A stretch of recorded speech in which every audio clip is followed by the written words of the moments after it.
ശബരിമലയിലുള്ള ശൗചാലയങ്ങൾ വൃത്തിയാക്കുന്നതിനു വേണ്ടിയാണ് തമിഴ്നാട്ടിൽ നിന്നും ദിവസക്കൂലിക്ക് തൊഴിലാളികളെ കൊണ്ടുവന്നത്. ഇതിനായി ദേവസ്വം ബോർഡ് കരാർ കൊടുക്കുകയായിരുന്നു. കരാറെടുത്തയാൾ വിവിധ ഏജന്റുമാർ വഴി തമിഴ്നാട്ടിലെ സേലം, രാജപാളയം തുടങ്ങി വിവിധ സ്ഥലങ്ങളിൽ നിന്ന് ആളുകളെ എത്തിക്കുകയായിരുന്നു. ജോലി കൊടുക്കുന്നതിന് പകരമായി 2500 രൂപ തൊഴിലാളികളിൽ നിന്നും കരാറുകാരൻ കമ്മീഷൻ വാങ്ങി. ഇങ്ങനെ 200-ലധികം ജീവനക്കാരാണ് പണം നൽകി ശബരിമലയിലെത്തിയത്. ഒരു തൊഴിലാളിക്ക് 400 രൂപയാണ് ദേവസ്വം ബോർഡ് ദിവസവേതനമായി നൽകുന്നത്. എന്നാൽ തൊഴിലാളിക്ക് ലഭിക്കുന്നത് 250 രൂപ മാത്രം. ബാക്കി കരാറുകാരൻ കൈക്കലാക്കുന്നു. சம்பளம் 300 ரூபான்னு சொன்னாங்க, 250 ரூபான்னு தான் இங்கே வந்து சொன்னாங்க. அப்புறம் வந்து இங்கே கெஸ்ட் ஹவுஸில் பாத்ரூம் கழுவிட்டு இருக்கிறோம்.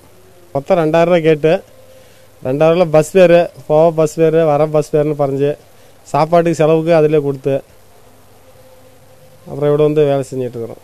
வசனம் எல்லாம் அன்னதானத்தில் தான் കഴിക്കും. ശബരിമലയിൽ ഈ തൊഴിലാളികൾക്ക് ഭക്ഷണ സൗകര്യമില്ല. ബോർഡിന്റെ മെസ് ഉപയോഗിക്കാൻ അനുമതിയുമില്ല. വിവിധ സംഘടനകൾ നടത്തുന്ന അന്നദാനം മാത്രമാണ് ഏക ആശ്രയം.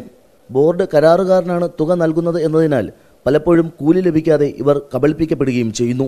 ശമ്പളം അവിടെ നിന്ന് വരുമ്പോൾ 300 പറഞ്ഞു, പക്ഷെ ഇവിടെ ഇറങ്ങിയപ്പോൾ തന്നെ 250 തരാമെന്ന് പറഞ്ഞിട്ടുണ്ട്. അത്രയും വലിയ ഇഷ്ടം എന്താ പണിത്തള്ളി നാട്ടിൽ പോയിക്കാന്ന് പറയുന്നുണ്ട്. ആണൊക്കെ ചെയ്യുന്നുണ്ട് ഇവർ. മടുത്ത് തിരികെ പോകാമെന്ന് കരുതിയാൽ ഇതുവരെ ജോലി ചെയ്ത കൂലി നഷ്ടമാകും. ഇവരെ കബളിപ്പിച്ച് കരാറുകാരനും ഏജന്റുമാരും മണ്ഡല മകരവിളക്ക് കാലത്ത് മാത്രമുണ്ടാക്കുന്നത് ലക്ഷങ്ങളാണ്.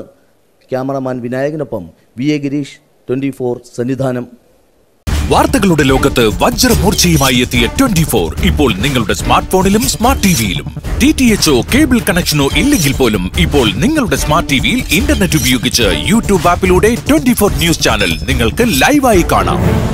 അതുമല്ലെങ്കിൽ നിങ്ങളുടെ സ്മാർട്ട് ഫോണിൽ നിന്നും സ്ക്രീൻ മിററിംഗിലൂടെ 24 നിങ്ങളുടെ സ്മാർട്ട് ടിവിയിൽ HD ദൃശ്യമികവിൽ ഇപ്പോൾ ആസ്വദിക്കാം. 24 നിലപാടുകളിൽ സത്യസന്ധത. This is 24.